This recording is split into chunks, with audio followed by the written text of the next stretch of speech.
Muy buenas noches, sean todas y todos bienvenidos a esta, la emisión 1354 de Jornada Extra. Tendremos esta noche aquí la compañía del economista, reconocido economista y experto en prevención de lavado y crímenes financieros, Jairomi Castro, con quien vamos a conversar sobre la corrupción y el lavado de dinero que está envuelto en todos los grandes escándalos que sacuden a la sociedad dominicana. Vamos a tener también un reporte de Carlos Francisco Elías sobre la situación de Nicaragua, donde la cúpula de los revolucionarios sandinistas está reproduciendo los métodos de represión sangrienta que combatió el sandinismo durante décadas allá con los Somoza, y han sacudido en estos días, esta semana otra vez, la hermana República de Nicaragua. Muchísimas gracias por acompañarnos durante esta noche.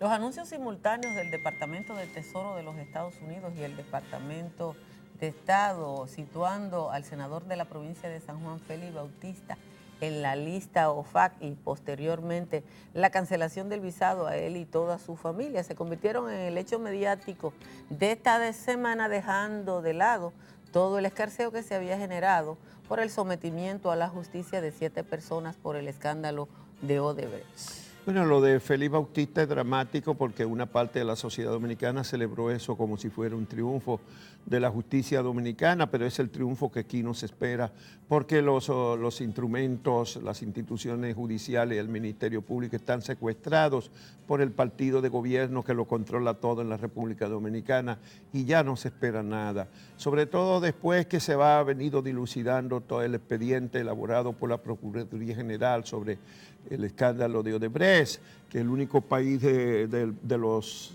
involucrados en los sobornos, sobrevaluaciones, financiamientos de campaña, en que no hay ningún acusado del gobierno de turno es este.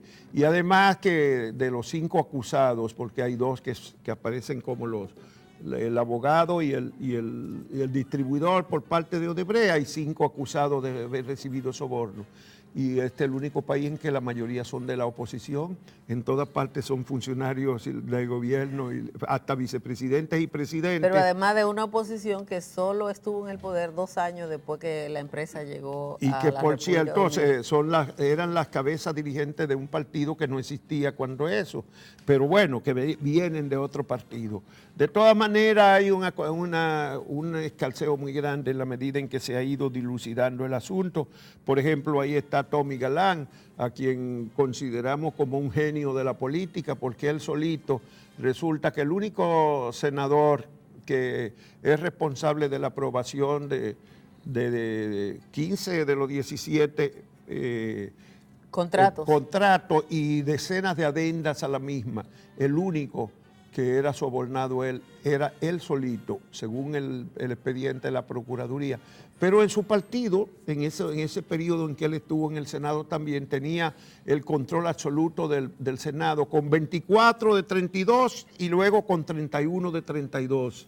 Y sin embargo, parece que él era el único que sobornado y hacía que, sin ser presidente del Senado, sin ser vocero de la bancada de ellos, él lograba que se aprobaran sin leerlo, de emergencia, sin escuchar a la oposición, y se aprobaban a unanimidad sin mayores trámites. Por lo menos hay que felicitar a Tommy Galán por toda su genialidad y por la torpeza de sus compañeros que le permitieron operaciones de lavado, que dice la Procuraduría General de la República que han sido millonarias, y se lo permitieron todo a él, siendo que en el camino hubo 3 presidentes de la Cámara de Diputados y 2 presidentes del Senado que ninguno se dieron cuenta de lo que pasaba. De lo que pasaba y del papel del Galán y los beneficios de Galán. Pero además de eso, Galán traicionó la confianza de 2 presidentes de su propio partido, 2 presidentes de la República salidos de su partido, y ha traicionado ese partido hasta el punto que lo ha embarrado,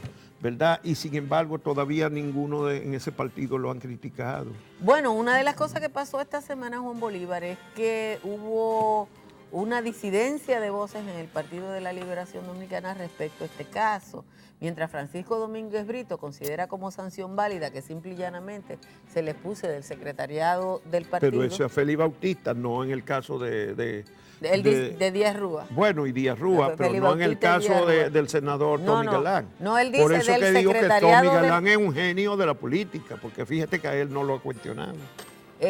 Francisco Domínguez Brito pide que se retiren del secretariado y nos damos cuenta al final de la semana que las únicas comisiones que después del último congreso del PLD no se han constituido son la de ética y disciplina. Qué coincidencia, pero además hay muchas cosas más en la medida en que se han ido viendo cuánta debilidad tienen algunos de esos expedientes. Hay un par de expedientes que son poderosos y es que realmente dejaron muchas huellas, pero el grueso, los otros tres expedientes, bueno, eso. Hay situaciones que también llaman profundamente la atención. Parecen hechos para la impunidad. Juan Bolívar, el Procurador General de la República, acepta que Odebrecht pagó 92 millones de dólares en soborno y, sin embargo, en el expediente notifica que el señor Ángel Rondón recibió 136 millones en el periodo citado. O sea que hay una cantidad de millones más de 40 millones de dólares que no tienen dueño. Y técnicamente ahí aparecen imputados, por ejemplo, a Andrés Bautista, se le suman cantidad de dinero que operaron sus empresas y empresas donde él es accionista, pero hay otros. Entonces se suman como que todo ese dinero es fruto del lavado, todo el que operaron en esas empresas agrícolas. Es una de las grandes empresas productoras de pollo y cerdo. Cerdo, fundamentalmente cerdo. De manera que muchas de sus operaciones venían desde antes de estar en el Senado. En el caso de Jesús Vázquez se le responsabiliza de haber recibido 2.150.000 pesos, creo que, o 2.100.000 de pesos.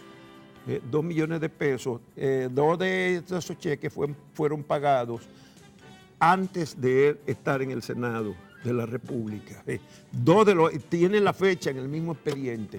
Y uno de ellos dice que por venta de ganado, y él vende ganado y quería ganado, de manera que son expedientes muy débiles. Definitivamente no se ha podido investigar. Este país se dependió todo de lo que Odebrecht quiso dar, si es que dio, de una lista que se prometió tantas veces de sobornados que ahora no ha aparecido ninguna lista de sobornados porque son 2 o 3 a los que se acusa nada más. Y pocas voces de la oposición se refirieron al tema desde la semana pasada. Guillermo Moreno inmediatamente hizo una declaración. Posteriormente la oposición política ha sido muy tibia respecto a ambos casos. Bueno, también lo han hecho, lo hizo Minú Tavares y su partido, lo hizo Luis Abinader, lo hizo el Partido Revolucionario Moderno a comienzo de la semana, también se pronunció. Ha habido pronunciamientos, pero ninguno tan fundamentado, tan profundamente elaborado como los de Guillermo Moreno, que ha vuelto a ser el gran crítico, como un gran abogado que es de la corrupción en el país. Y una encuesta ratificó que el 79% de la población está de acuerdo con el aborto en las 3 causales, como demandan algunas organizaciones que han estado defendiendo esta situación en el Congreso de la República. Bueno, esta semana también se dieron a conocer, se conocieron otras cosas.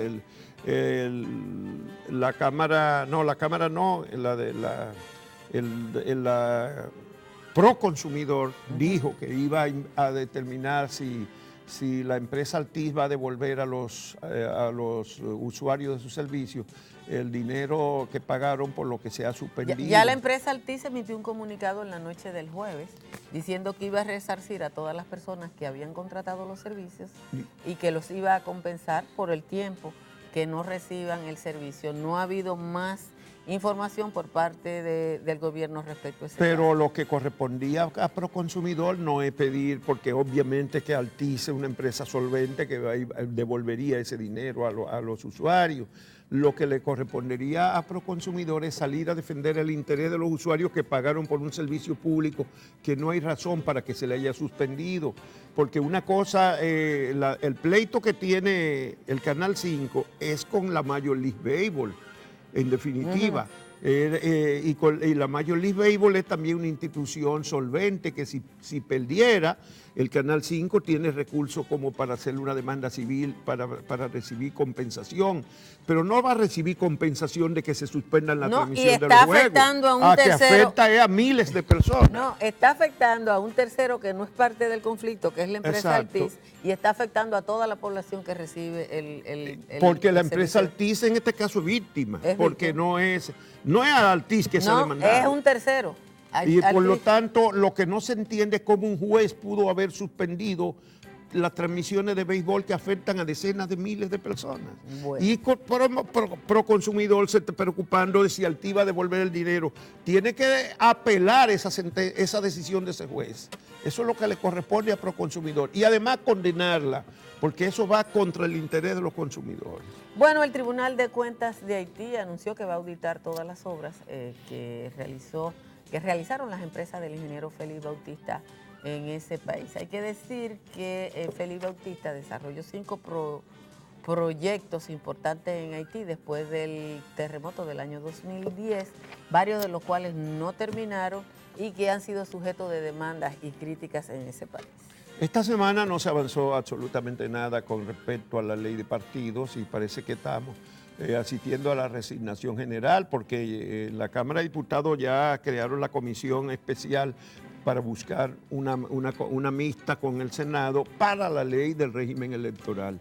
Definitivamente parece que tampoco salió adelante el último esfuerzo del presidente Danilo Medina, que buscaba que se aprobara la ley de partidos, dejando en libertad a cada partido de escoger el método, pero consignando que pudiera ser también el padrón abierto. Y los partidos de oposición se habían comprometido en una posición común que indica que lo que escojan la primaria tiene que ser con el padrón de su propio partido. Y entonces tampoco ha habido consenso sobre el particular y ahí parece que está muerta la cosa. La confrontación entre Danilo Medina y Leonel Fernández alcanza sus máximos niveles y se anuncia que vienen nuevas ofensivas en el camino. Bueno, finalmente en el ambiente internacional sigue la crisis en Nicaragua y la cumbre entre los presidentes Kim Jong-un de Corea y Donald Trump termina con un acuerdo de desnuclearización, aunque algunos dicen que muy tímido. Y en España se espera que el cuñado del rey pues entre a prisión después de ratificada la condena de 6 años de cárcel por corrupción. Comenzó el Mundial de Fútbol, señores, y esa es la gran atracción del mundo desde el pasado jueves.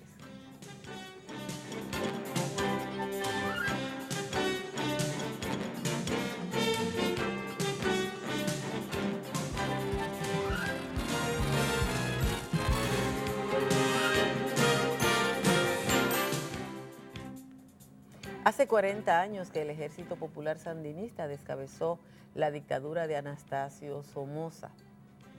Hoy el pueblo nicaragüense está de nuevo levantado en las calles y es precisamente contra un grupo pequeño de ese ejército sandinista que ha conducido al país por los mismos senderos de la dictadura. Veamos el siguiente trabajo que ha preparado nuestro compañero Carlos Francisco Elías. Nicaragua, aquel bello país de Centroamérica, cuenta la historia que fue gobernado por una familia autoritaria y militarista. Hablamos de la familia Somoza. Fue gobernada por el padre, por el primer hijo y el segundo hijo. Toda una dinastía de sangre y dolor para este bello país, paridor de grandes poetas.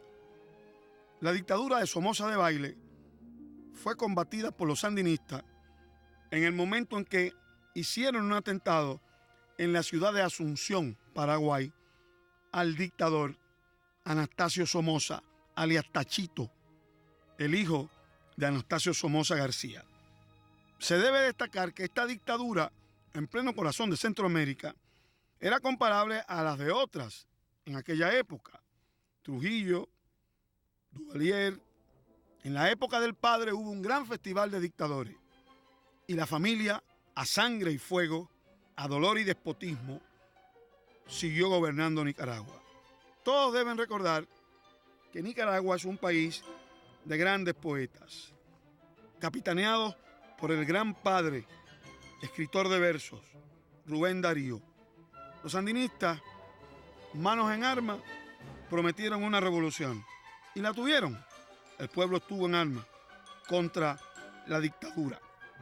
Tiempos después, cazador cazado, Daniel Ortega, aquel joven verborreico y medio flemático que aparentaba no interesarle el poder, al final dibujó su perfil, masacrador de multitudes, sancionado por la Comisión de Derechos Humanos de la OEA, organismo discutido en función de la historia que es amarga para la República Dominicana.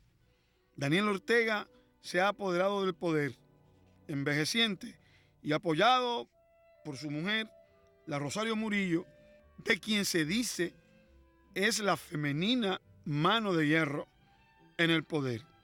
Por cierto, su apariencia cada vez más recuerda a nuestro viejo personaje de Villa Duarte llamado Barajita. La señora Murillo, llena de joyas y baratijas, colores subidos de tono, de carpa y colorete, dispuesta a mostrar el poder como si fuera payasa del mismo. Pero un pueblo con vieja memoria de lucha se ha rebelado y hoy reclama en las calles el derecho sagrado a su libertad. ¿Dónde radica el poder? En el pueblo. Estamos aquí y hemos aceptado estar en esta mesa con todo el debido respeto de ustedes para exigirle ahorita mismo que ordene el cese inmediato de los ataques que están cometiendo en nuestro país. Ahora, si aquí hubiese un ministro de Gobernación, se lo enviamos a él. Pero usted es el jefe supremo de la Policía Nacional y del Ejército de Nicaragua. Por ello le pedimos que ahorita mismo ordene el cese a esos ataques, represión y asesinatos de las fuerzas paramilitares, de sus tropas, de las turbas adeptas al gobierno. Ahora, usted sabe muy bien el dolor que hemos vivido en 28 días.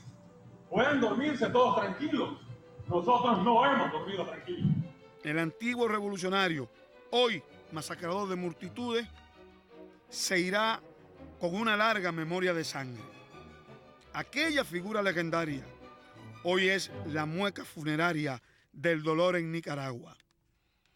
Ortega, Daniel, el desacreditado comandante, tendrá que irse y en la comparsa de ambiciosos y asesinos estará ella, la Barajita de Nicaragua, porque en Nicaragua de nuevo, valga decir el nombre del grato país, otra vez la sangre popular ha echado a andar.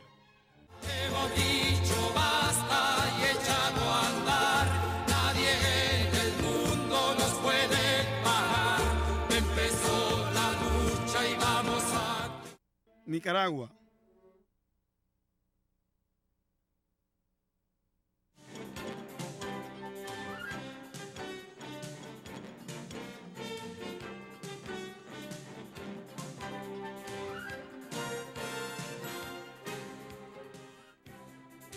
Esta noche nos acompaña en jornada extra el economista Iromi Castro.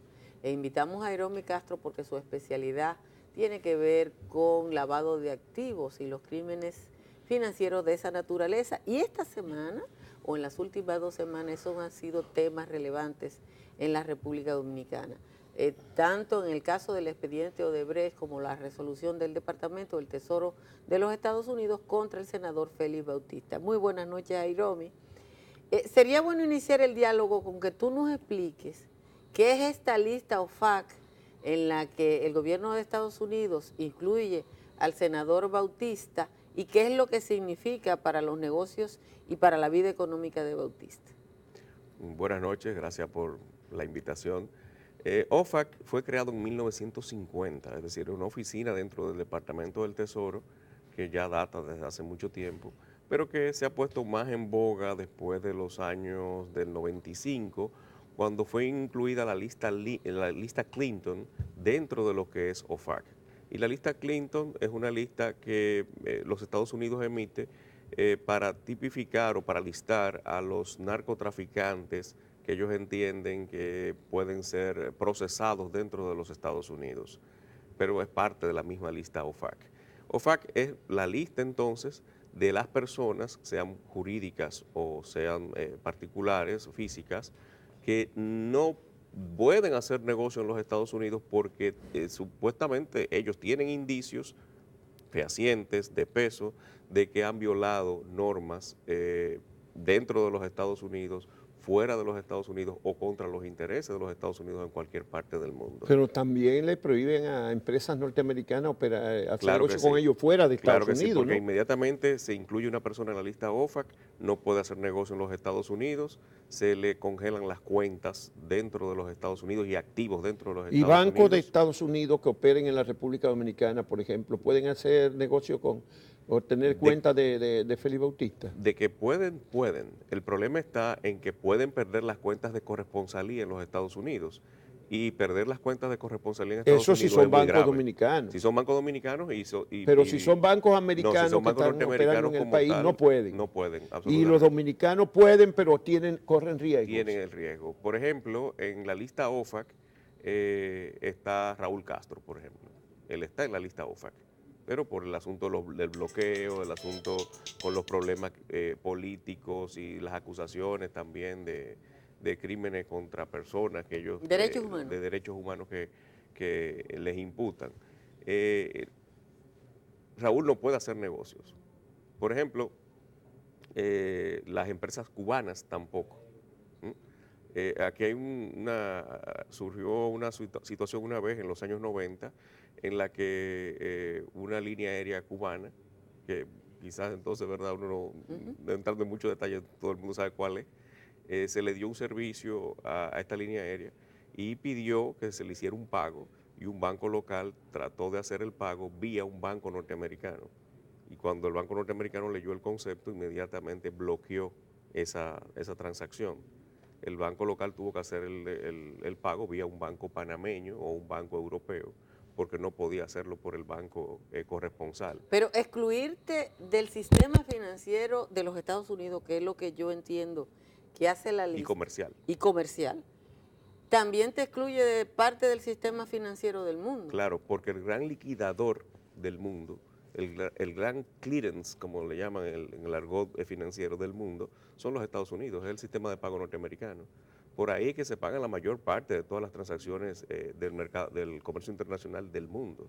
Y es en por esto que dólares. los chinos están insistiendo en hacer un gran banco también, porque ellos se quieren convertir en el gran liquidador y lo pueden conseguir por su gran participación en las economías del mundo. Entonces las repercusiones de eso es muy fuerte para los intereses de Félix Bautista y la fortuna que se le atribuye. Claro, y no solamente eso. En esto tenemos que hablar de lo que es el riesgo reputacional y el riesgo de contagio, porque todos los clientes y suplidores de esas empresas también pueden sufrir por esto. Por ejemplo, que una empresa de las que están listadas ahí le haga un pago a una empresa que le está dando un servicio y que ese cheque tenga que liquidarse en alguna parte en donde él esté bloqueado, ¿verdad? Entonces eso le puede traer grandes consecuencias. O sea, una de las 5 empresas listadas en la lista OFAC por pertenecer, una persona que haga negocios con una de las 5 empresas listadas en la lista OFAC ahora por Félix Bautista, puede tener dificultades nada más por hacer negocios. Puede tener dificultades, claro que sí. En los Estados Unidos. En los claro Estados está. Unidos. Sí, Y tiene vinculaciones a Estados Unidos. No, vamos a poner un ejemplo. Una gran empresa le vende cemento. Sí. Y esa empresa es una empresa pública en los Estados Unidos. Si es pública en Estados Unidos no puede hacer negocio pública. Hay que decir que está listada en la Bolsa de Valores de los Estados Unidos, que fue el caso de Embraer y de Odebrecht, que están listadas en Estados Unidos. Por eso se le abrieron los expedientes en Estados Unidos. Bueno, y a propósito de eso, en el caso de los acusados por Odebrecht está la figura de lavado de activos. Sí. Esa es tu especialidad. Explícale a los televidentes qué es lo que en este caso sería lavado de activos. El lavado de activos, para tipificarlo, el dinero tiene que proceder, o los fondos involucrados tienen que proceder de una fuente ilícita. Que no es solo del narcotráfico. Hay No, mucha no. gente que cree que el lavado de activos se refiere nada En más nuestro al- país es todo crimen grave, incluso desde la ley 7202 es todo crimen grave. Todo crimen grave es un crimen cuya pena menor sea superior a 3 años. Entonces ahí se engloban una serie de faltas graves, vamos a llamarle así, que son predicadas de lavado de activos. Son crímenes precedentes del lavado de activos. Entonces el soborno es uno de estos, pero el soborno hay que entonces probarlo, o probar que la cantidad de patrimonio que tiene una persona no es justificada, que es donde las personas dicen, pero esa ley es ilegal porque invierte la carga de la prueba. No, no la invierte. Es que simplemente, como usted no puede demostrar el origen de sus riquezas, entonces se le coloca a usted en una situación en la que le dicen, bueno, demuéstremelo entonces, porque yo he visto que los impuestos que usted ha pagado no se equiparan al patrimonio que usted tiene. Yo he visto que los gastos que usted tiene no se equiparan a los impuestos, a los ingresos que usted tiene. Usted no ha recibido una herencia, o sí. Bueno, sí, si él demuestra que ha recibido una herencia, si él demuestra que recibió un premio, que se ganó la lotería en un momento determinado, entonces todo eso puede ir demostrando el origen de los fondos. Pero hay que demostrar la ilicitud de los fondos. Pero a veces uno como que no entiende esto, nosotros los legos que no somos ni economistas ni abogados. Yo recuerdo que en una ocasión yo fui a un supermercado a hacer una compra para una actividad que no era de mi casa y la compra hizo 52,000 pesos. Y en el supermercado la cajera me dijo que como la compra era de 52,000 pesos, yo tenía que llenar un papel, Sí. Un formulario. un formulario, porque eso, aunque yo no pedí comprobante fiscal, una compra de más de 50,000 pesos en un supermercado, el supermercado la reporta impuesto interno. ¿Cómo es posible que una vulgar compra de supermercado para una fiesta tenga que ser supervisada por los mecanismos de control financiero Fiscales. fiscales y una movilización de 35,000 millones de pesos pasa inadvertida? No, yo creo que 35,000 millones de pesos no pueden pasar inadvertida en ninguna parte del mundo. Hay que ver la situación, es decir, qué adorna todo eso y cómo fue dándose. Por ejemplo, es en efectivo que se debe de realizar los reportes. En este caso ahora son $15,000 en efectivo, su equivalencia a moneda nacional, pero en el momento de las acusaciones que estamos viendo de Odebrecht eran $10,000 en efectivo. Pero debe llamar la atención el hecho de que si una empresa de golpe y porrazo empieza a manejar grandes fondos, aunque sean transferencias, aunque sean depósitos, le toca investigar el porqué. Y los bancos piden las razones de esto. Y con relación a lo que te pide el supermercado, sí, es una disposición relativamente nueva que ha emitido la Dirección General de Impuestos Internos, en que cuando pasa de un monto se debe llenar un formulario para fines de ellos justificar hay que decir de ese dónde tipo. procede el dinero. Exacto, también recuérdate que no de dónde procede, sino las razones y esto, y por qué un Sí, supermercado está tiene haciendo que esto. decir si es de tu salario, si es de una Lo renta, curioso es que si es de una Que herencia.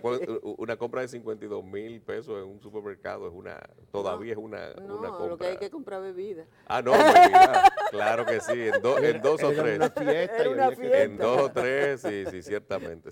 Bueno, sobrepasa. vámonos con el asunto de Odebrecht. Es difícil, obviamente, que después de un año y medio parece ser que lo que ha parido la Procuraduría General de la República es un ratón, porque se había dicho que iba a haber una lista de los sobornados y resulta que apenas aparecen Ha ahí, disminuido. funcionario público, 1, y 3 por funciones legislativas. 3 por funciones legislativas y 2 funcionarios públicos. 5 personas están imputadas por soborno. Por cierto, 3 son de la oposición y 2 del gobierno, que es una cosa muy particular en los resultados nacionales, que en el único país donde la mayoría de los imputados son de la oposición es aquí. ¿Cómo has visto tú el proceso? Yo creo que el caso de Brecht en la República Dominicana es bien particular con relación a los casos que se han dado en otros sitios. Sí. Que pronto han podido determinar situaciones, se le han podido realizar imputaciones a personas y hay personas apresadas y condenadas también. Incluyendo expresidentes. Expresidentes. Y un presidente perdió el poder en el Perú. Claro que sí, porque se vincularon directamente con los pagos a Odebrecht. Una de las cosas que se está dilucidando y que se está poniendo sobre el tapete es el financiamiento de los partidos políticos. Pero esto se puede tapar fácilmente porque Odebrecht tiene una sucursal en la República Dominicana que se llama Odebrecht República Dominicana. Y Odebrecht República Dominicana actúa como una persona jurídica dominicana, porque paga los impuestos como tales y todo eso, y puede hacer donaciones a los partidos políticos. Así que se puede, quizás, yo diría, no quiero utilizar el término disfrazar, ¿verdad? Que esto lo dio Odebrecht Dominicana y no Odebrecht Internacional, y con eso salvarían un poco la recepción del dinero, pero hay que ver de dónde salió el dinero, si fue de la local o si fue de la internacional. Bueno, el único rastro de dinero que hay fueron pagos que hizo la firma a su publicista y los hizo fuera del país. Esto para hay un caso de una instancia Ajá. que levantaron 4 instituciones, Participación Ciudadana, Sí. Centro Juan 23, Masada y Santiago Somos Todos, donde se documenta el ingreso de 16 transferencias de dinero desde empresas de Odebrecht en Perú, en Lima, a una empresa de los hijos Joao Santana constituida en el 2013 aquí, Cinear 2013 se llama. Sí, Joao le estaba asesorando también en Perú en ese momento, y en todo esto, y parece que... Y fueron casi 4 millones y medio de dólares, quiere decir que era una suma que no se podía sacar en una funda del banco. Sí, parece Tiene que haber Odebrecht... alguna constancia de quién sacó ese dinero. Parece que la tipología era que Odebrecht hacía los pagos a Joao por sus asesorías y ese sería el aporte que ellos hacían. El esquema que ellos tenían era eso. El esquema era, ellos contratan a Joao, le pagan los servicios a Joao y Joao le presta los servicios a terceros. A terceros, exacto. Y Pudieran esos son también los haber- aportes que ellos hacían a ese candidato. Y esos servicios podían incluir también no solamente la asesoría, sino la elaboración de spots publicitarios, por ejemplo. Todo, de campaña. Claro, todo eso, porque son fondos, sí, son presupuestos elevados, evidentemente. Como decía antes, y había quedado ahí, nos fuimos un poquito. Creo que el caso dominicano es particular, como todos los dominicanos, ¿verdad? Todo siempre es muy particular. Aquí se involucran una serie de personas como que no estaban en el gobierno para entonces vincular a los que sí tomaban las decisiones. Otra parte, ustedes saben que esto es imposible si no se vincula a quienes tienen que tomar la decisión, porque esos son los que entonces proveen la facilidad para que las cosas sucedan. Por ejemplo, aquí estaba imputado el senador por San Cristóbal como único senador, pero lo que mucha gente tramitaba eso, incluyendo los presidentes, mandaban esos y los contratos y las adendas y todo, y los presidentes de las cámaras los procesaban y los mandaban. Pero hay un solo senador, uno dice, pero un solo senador era el receptor de las coimas o de los sobornos, pero además cuando ese partido tenía 24 senadores de 32 en un periodo y 31 de 32 en otro. He dicho y he escrito, las coimas, los sobornos, es por donde inicia todo, pero realmente el grueso de la corrupción está en las sobrevaluaciones. Ahí está el problema. Sí, porque ahí es que Odebrecht cobra.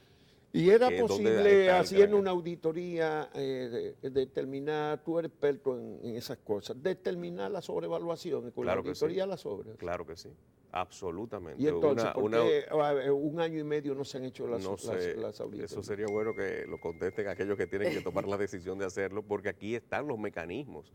El Estado Dominicano incluso está estructurado para eso, tiene la Cámara de Cuentas. La Cámara de Cuentas puede hacerle auditoría a todo aquel que reciba hasta un peso del Estado, aunque sea un ente privado. Bueno, la Cámara de Cuentas no la hizo, pero la Procuraduría no tenía autoridad para exigirla o para Claro. mandarla a hacer ella misma, Claro, porque la Procuraduría tiene la iniciativa en la investigación. En términos legales, ¿puede el Ministerio Público realizar su propia investigación? sí, claro, es el jefe de la investigación. Y si ve necesario que se realice una auditoría, entonces puede solicitar la auditoría. Bueno, yo hice que la solicitaron, pero la Cámara de Cuentas primero alegó que no tenía recursos, después que la iba a hacer, después que la está haciendo, pero un año y medio después no está en la auditoría. Se requiere Creo que para tanto esclarecer No sé, porque no entiendo de los mecanismos internos, aunque me he tratado de empapar de muchas cosas en la Cámara de Cuentas, pero no entiendo los mecanismos. Yo creo que no, que es mucho tiempo para tomar una decisión que es parte de sus funciones esenciales. ¿Mm? Si vemos el organigrama de la Cámara de Cuentas, la Cámara de Cuentas es uno de las estructuras dentro del esquema del Estado organizacional más importantes y de más poder, Claro. porque está muy arriba, está cerca incluso del presidente de la República como un órgano independiente.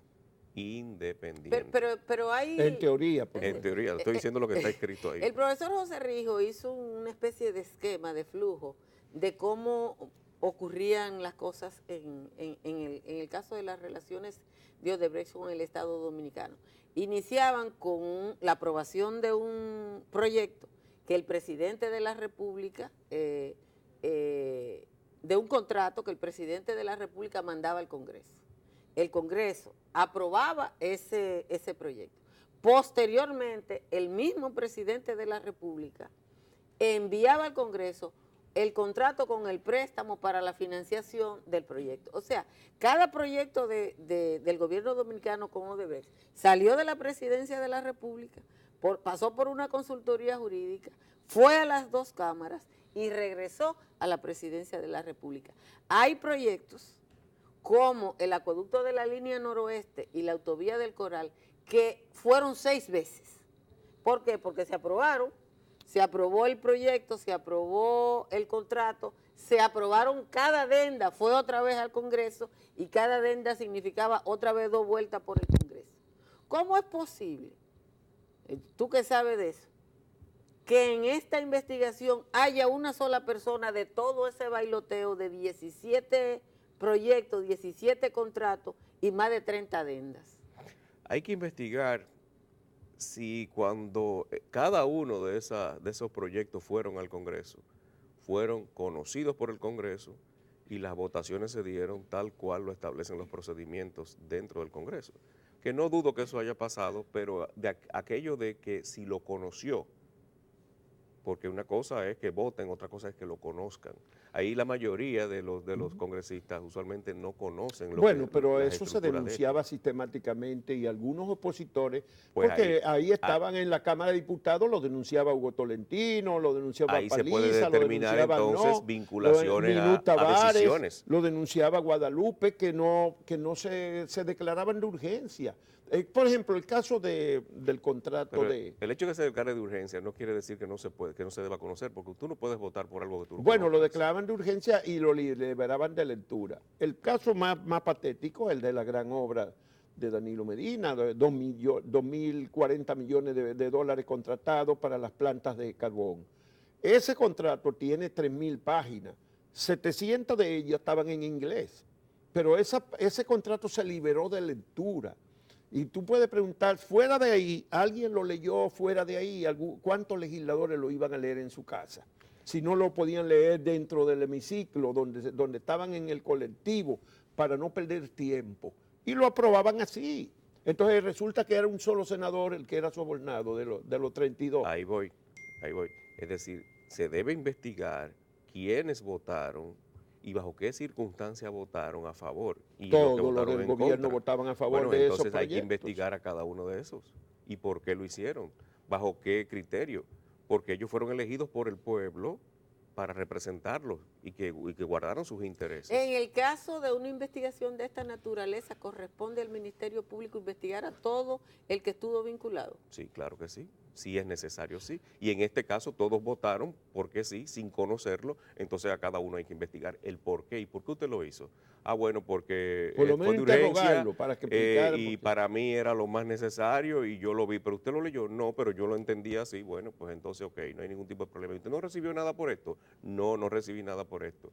Bueno, pues está muy bien. Vamos a investigar las cuentas, vamos a investigar los vinculados a ver si en ese momento, para esas fechas, recibieron fondos que no puedan justificar. Pero en el caso de Jesús Vázquez, ahí presentan cheques de antes de él estar en el Senado como recibidos.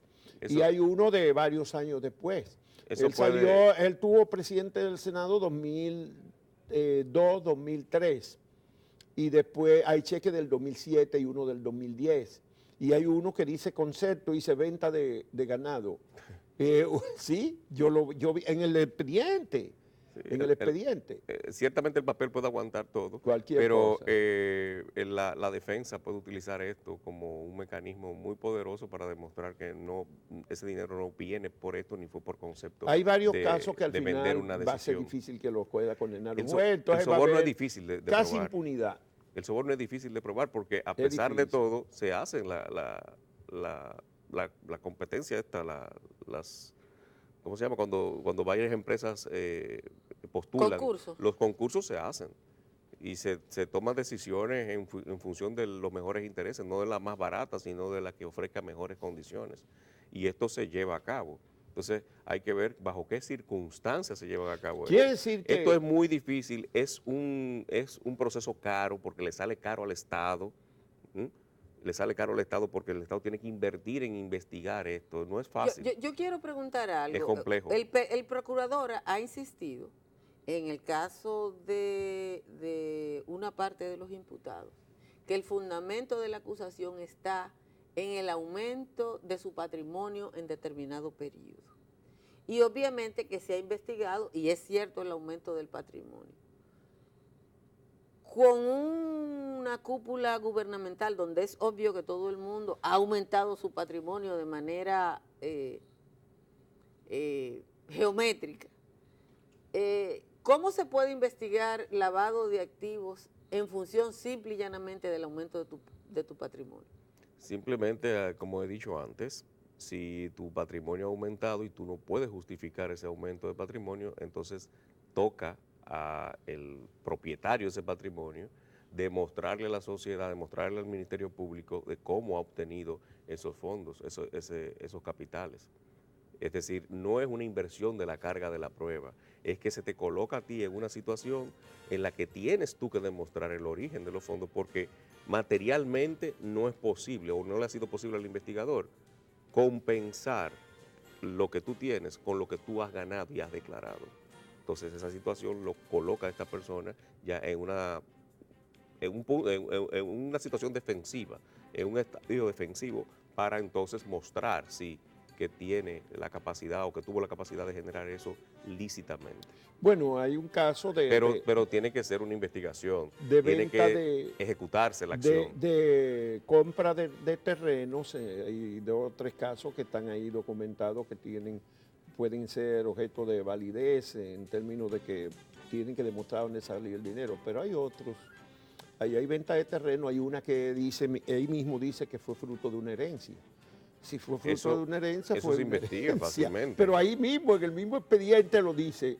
Y hay otros dos terrenos que dice que fueron hipotecados al Banco Agrícola. Eso quiere decir que el Banco Agrícola prestó el dinero probablemente para la compra. Y están presentados como fruto del incremento no explicado del patrimonio. No, eso se cae a menos que el patrimonio haya sido acreditado antes de ese préstamo. Pero si la justificación es el préstamo, no entonces puede ser no se sustenta. No se sustenta porque el origen es lícito y de ahí tenemos que partir de nuevo. Es decir, si el origen del dinero es lícito y se te está pagando por un servicio o por un bien. Pero eso lo ignoran los investigadores de la Procuraduría. No lo deben de ignorar jamás. No lo pueden ignorar. No lo deben ignorar porque se cae en primera instancia.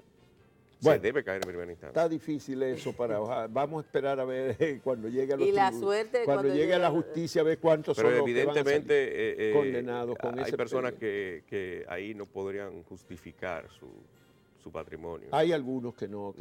Pero otros sí, otros prestaron servicios, están documentados y para mí será un Yo poco he difícil. leído el expediente y de lo que leo, digo, son 7, 2 que fueron intermediarios y 5 que fueron responsables de recibir soborno. Sí.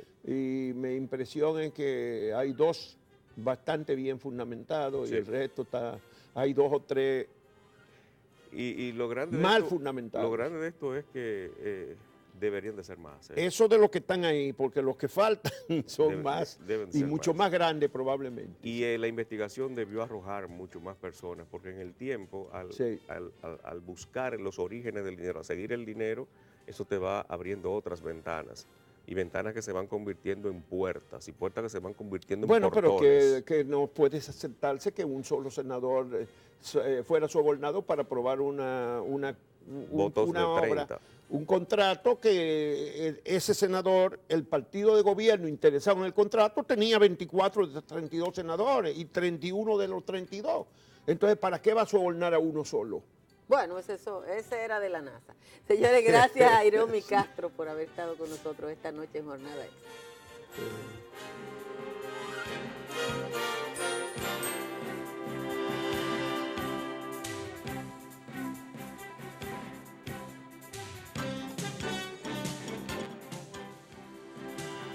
Bueno, esta semana hay muchas cosas pendientes en la sociedad dominicana, pero una de las que está más en la preocupación es el juicio que debe comenzarse próximamente a los acusados por los sobornos que ha documentado la Procuraduría General de la República, y pues debe constituirse ya esta semana el tribunal, el juez de instrucción, el que va a instruir el proceso para que la Suprema Corte de Justicia pueda juzgar a los 5 imputados, son 7. Son 7 imputados. Uno que recibía dinero para repartir y su abogado, y 5 que supuestamente recibieron los sobornos. Es una decisión que tiene que tomar en los próximos días el presidente de la Suprema Corte de Justicia, y lo va a tomar con cierta prisa Juan Bolívar, porque hasta el viernes, y después de una declaración del senador Tommy Galán, en el que se sentía o se decía chivo expiatorio de todo lo que pasaba en el caso de Brecht, se ha especulado la posibilidad de que Tommy Galán renuncie a su condición de senador de la provincia de San Cristóbal, y esto llevaría este caso de un instructor especial designado por la Suprema Corte de Justicia a un tribunal de primera instancia. Pero probablemente eso no va a ocurrir, porque seguro que al senador Tommy Galán le estarán recomendando que se porte bien para que le vaya bien. Y como los elementos que ha reunido en su contra la Procuraduría General de la República lucen tan débiles, las posibilidades de que él salga suelta son muchas, y a lo mejor no quiera complicarse la vida, y mucho menos renunciando a su cargo de senador. De manera que por ahí vienen las cosas. En ese ámbito, el ex senador y ex presidente ahora del Partido Revolucionario Moderno, Andrés Bautista, anunció que esta próxima semana va a encuerar las acusaciones con documentos que le formularon a él.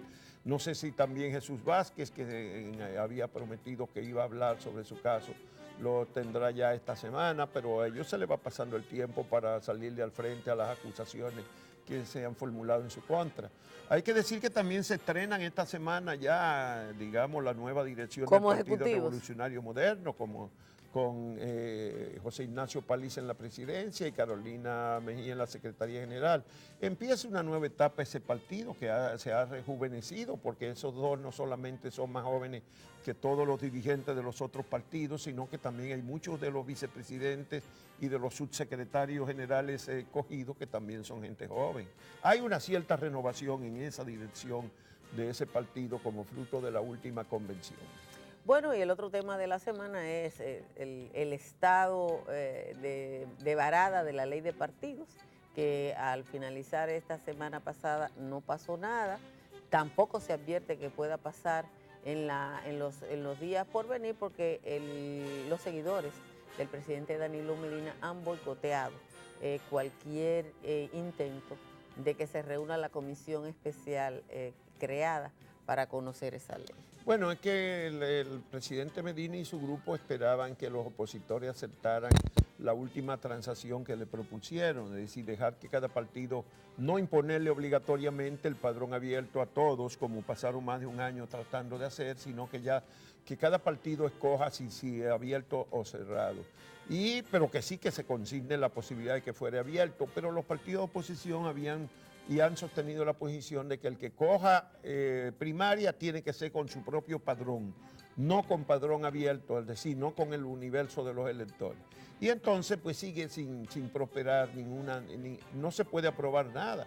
La ley de partidos simplemente está en el limbo y se va a caer, pero mientras tanto la campaña electoral está ya, de los que aspiran a candidaturas presidenciales, está en todo su apogeo. Y a muchas otras candidaturas también comenzaron ya por todas Bueno, partes. en el Partido de la Liberación Dominicana ya son 5 candidatos, incluido el expresidente Leonel Fernández, que uno no sabe lo que va a pasar luego de los anuncios simultáneos de sanciones, de alguna manera, tanto a Víctor Díaz Rúa aquí como a Félix Bautista en los Estados Unidos. ¿Y podrá reunirse algún organismo del PLD para sancionar a Díaz Rúa y a Félix Bautista, como han pedido algunos por ahí? Bueno, lo que ha dicho Lidio Cadet es que después del pasado Congreso del Partido de la Liberación Dominicana, las únicas comisiones que no se han podido constituir son las de ética y disciplina.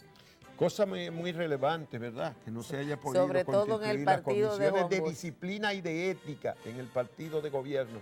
Que si algo está claro y se va a seguir viendo es que el PLD está en una profunda crisis, sin árbitros, su presidente y su secretario general están ambos enfrentados buscando la nominación presidencial y ya parece que no hay posibilidad de reunir los organismos de ese partido. Y si no hay comisión de ética ni comisión de disciplina, pues a Dios que reparta suerte. Bueno, Por nuestra parte, despedimos esta edición de Jornada Extra. Nos vamos a encontrar de nuevo, como siempre, el próximo domingo a la misma hora.